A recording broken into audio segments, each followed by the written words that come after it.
What's up, y'all? It's another episode of a Ferrell podcast. This is the first video and audio recording that I am doing, so bear with me. Been a long time. Sorry I've been away for a while. Not gonna say it's been a rough couple years, but it's been tough. Started a family and, raising a little one.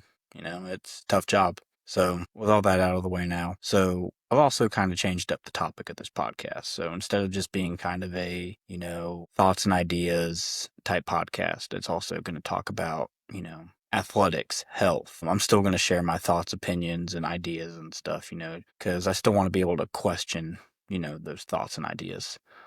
More of the main focus is also going to be on, athletics and health, because those are, you know, two big things that I enjoy. I try to keep up my health and I like to be involved in sports or at least, watching sports or something. So that's a big thing. Also, got my hydration source right there. So you'll probably see that mug in the foreground. Now, with all this being said, it is, beginning of June, NCAA baseball tournament is going on. So we're currently in the regionals, and super regionals are going to be later on down the road. So I'm just going to be reading off scores and what I think that game might have been. Currently, looking at a game going on right now, through peripheral vision. I'm just going to look at scores off my phone and see if that game was good based off the score and, what I think. Could be completely inaccurate. That's okay, because I didn't really get to watch a lot of games. I just started watching recently. So, here we go. So, for the regionals, Tennessee and Wake Forest. Tennessee lost. They were the 14th ranked national seed. Wake Forest beat them 7-6. I think that was probably a really close game. Let's go ACC. Oregon State, St. Mary's. Oregon State opened up a can of whoop ass. I'm not surprised. It's Oregon State.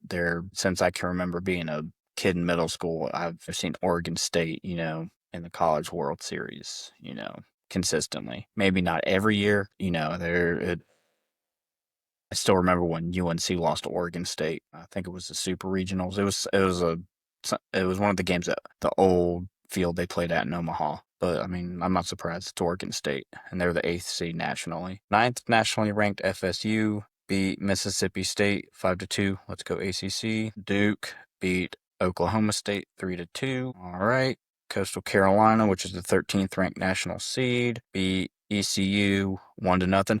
I will say this on that game. I watched the ECU game against who'd they play earlier? They played, oh, I can see it. I don't remember, but I'll get back to that later. Anyways, I saw ECU play earlier. They're a pretty solid club. I grew up not too far from Greenville, North Carolina, and ECU's always had a pretty decent club since I can remember. I mean, the fact that that was their second game and they lost 1-0. I mean, if they would have performed a little bit better come, that time, like if they wouldn't have had to play twice today, or dare I say 3 times in 24 hours, their first game today lasted quite a while, and they had to turn right back around and, play a nationally ranked team. And Coastal Carolina is no slouch either. They got a pretty good lineup going.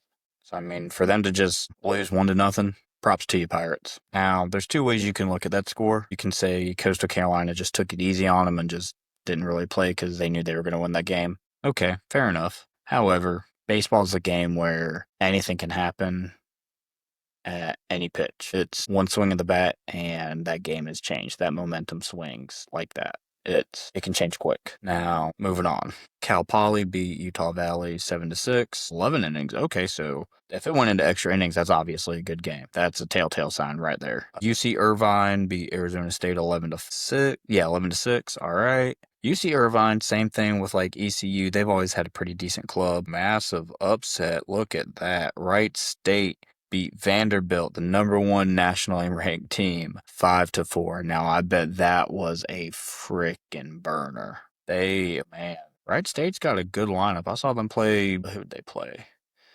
yesterday? Oh, I can't remember. Lord. Anyways, Wright State's got a good ball club. They have a very good ball club going. I would not be surprised if that team is the Cinderella team of the College World Series. You heard it here first. NC State beat Stetson 17-12. That seems like there was just a bunch of home runs or ribbies going on there. I don't really care for high scores. I prefer to see a game like 1-0. I prefer pitching duels. Good on Stetson for at least making it. 10th ranked Ole Miss beat Georgia Tech 11-9. Okay, decent game. All right, one for the SEC. Arkansas Little Rock beat Dallas Baptist 8-6. Dallas Baptist made a pretty decent run a few years ago. I remember that. I think they were the Cinderella team a few years ago. Texas, the second nationally ranked team, beat Kansas State 15-8. Okay, all right. Creighton beat North Dakota State 10. Yeah, kick those Bison out. Y'all are just a FCS football school. All right, and Creighton's normally just a basketball school. But Creighton, the College World Series, when they get to Omaha, they play that. I'm pretty sure Creighton plays on that field. So, Creighton's trying to have that home field advantage. I get it.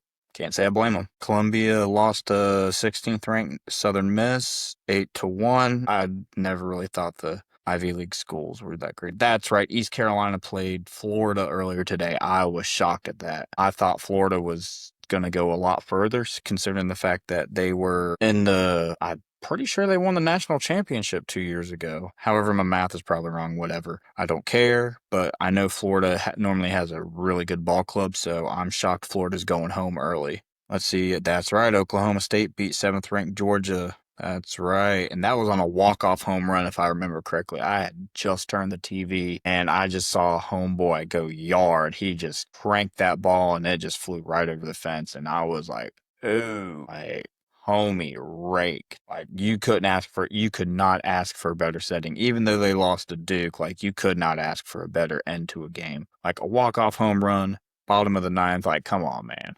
Doesn't get any better in baseball when it comes to that.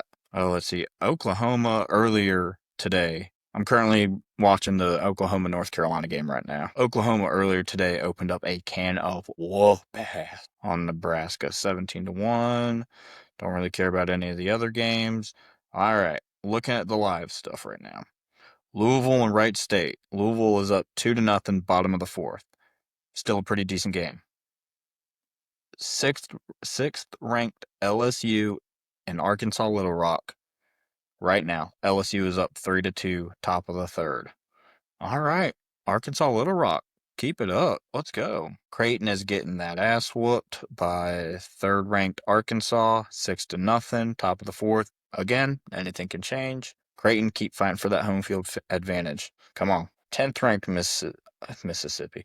10th-ranked Ole Miss is opened up a can of whoop ass on Murray State, 15-4, bottom of the fourth. Number 2 Texas is what? Number 2 Texas is down 1-7 to University of Texas at San Antonio, UTSA. Yes, you heard that right. Number 2 nationally ranked Texas is down 6 runs to UTSA. Top of the 7th. We might have 2 Cinderellas here. We shall see. Don't get your hopes up. 16th ranked Southern Miss is beating Miami, Florida, 10-5. Okay. 4th ranked Auburn is beating NC State, 10-0. They're opening up a can of whoop ass. Let's go Auburn. I think you could tell who I'm rooting for by the game I'm watching and by that response. We have a game with Kentucky and West Virginia, tied 12-12, bottom of the 8th. However, I don't care for high scores. And right now, the 5th ranked Tar Heels against Oklahoma. It is Oklahoma 8, UNC 5, or as I like to sometimes say, UNC. So that is the update for that right now. We'll see what we got in store come the next podcast. But in regards to sports, or I guess athletics for that. So what is your favorite sport? Or do you have multiple favorite sports? For me, I've got multiple. Baseball, and these are in no particular order. So baseball, and then, surfing. I would probably have to say surfing's probably one of my top ones. Absolutely love martial arts, and it can be any. I almost view martial arts as a type of dance. Like if you ever watch high-level judo or high-level jujitsu, it's almost like it's poetry in motion. Boxing to me is a little bit more entertainment, just at the higher levels, just because of how the stuff that they do. But if you ever watch high-level grappling, high-level judo, high-level kickboxing, it's almost like it's poetry in motion. I mean, even Muay Thai, when they get in that clinch and throw bows and, the knees, everything. It's poetry in motion when you are pinpointing and exploiting on your opponent's mistakes or flaws in their game. especially judo. If you haven't yet, whether it's Instagram, whether it's YouTube, Facebook, I don't care what, go look up some judo highlights and watch it in slow-mo. It is literal poetry in motion. It is such a beautiful art. Literally, just the art of peacefully yet violently throwing people to the ground. Yes, that is a contradictory statement, but yes, it makes so much sense. That's why you need to go watch judo. Peacefully controlled violence and throwing someone to the ground. And yet they still involuntarily make them do yoga. If you ever watch judo competitions, you will see them go for submissions or, try to get the better position after a throw sometimes. I don't know if this is still a thing in judo competitions or not. I never competed in judo. I just like watching, judo. I like practicing judo. I'm not a big competitor. I'm more of a hobbyist, if I'm going to be honest. But it brings me a sense of mental clarity and inner peace and ego death. That's the biggest thing, is ego death. Using your own size against someone who is bigger, or, finding that leverage is massive. And judo is just so beautiful when you go see somebody warm up when you know they're a judoka, or, like if you go to a jiu-jitsu tournament and you see somebody warming up that's doing like foot sweeps and, it almost looks like they're dancing, quite literally. They're a judoka. But judo is just so beautiful because, like I said earlier, is peacefully controlled violence and throwing someone to the ground. You're not just literally throwing someone down as hard as you can in the sense of trying to hurt them. You're doing it in a controlled manner, and it's baffling, the different levels of it. When you get thrown by like a blue belt, like for instance, like in Brazilian Jiu-Jitsu, you've got white belt, blue belt, purple belt, brown belt, black belt. I don't know the belt system for judo, so I'm just going to use the Brazilian Jiu-Jitsu model that I know. So like, let's say you get thrown by a blue belt and then y'all are practicing. You're practicing throws. Well, all right, update on the UNC Oklahoma game. Someone just hit a home run. It's bottom of the eighth, 2 outs. Oklahoma just hit a home run. It is now 9-5 Oklahoma against the 5th nationally ranked Tar Heels. However, Oklahoma has to win 2 games since it's double elimination, and they are already down 1 game. Back to judo. Now, you get thrown by a blue belt, and you're like, okay, that was a decent throw. But then when you go get thrown by a black belt who's a black belt in judo, you don't even realize your feet have left the floor, and you just end up looking up at the ceiling or the sky, and you're like, holy crap, how did I get here? The transition is so quick, so smooth, you don't even notice it. And yet, when it's done right, you don't notice a thing. Especially if you know how to break fall. If you know how to break fall properly, man, that changes the game right there. Yes, I'm sitting on the floor for those of you who have probably pinpointed that out already. No, I don't care, nor should you. Now, if you don't know how to break fall, stop what you're doing, learn how to break fall. That is your first thing. You need to learn how to break fall.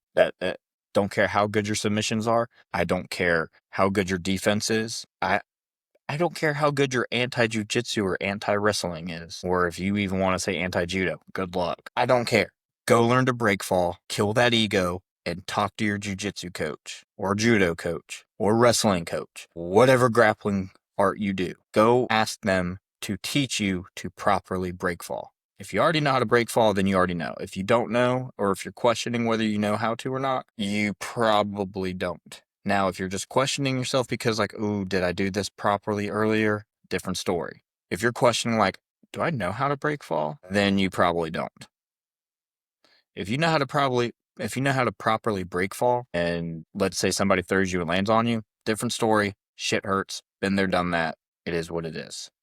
Like, it happens. A combat sport. It's a violent sport. Welcome to the game. But that is the number one thing to learn how to do, is break. Now, switching gears from martial arts. Yes, I just went on a rant about martial arts because I love martial arts. We're going to switch gears to other athletics. Like I was saying earlier, I love baseball. I love surfing. Love all martial arts. Soccer, or as it's properly known, football, is growing on me. Hated it as a kid. Didn't care for it as a teenager.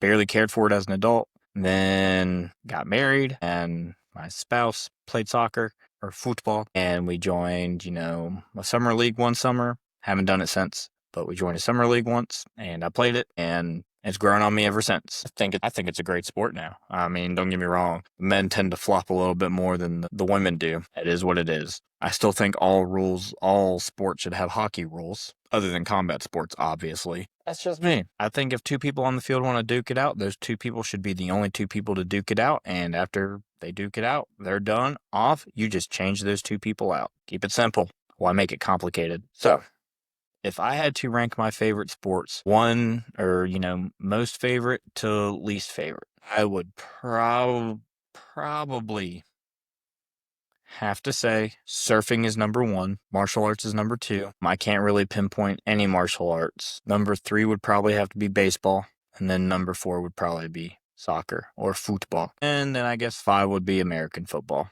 I do enjoy watching, that on the weekends when it's in season. So there's that.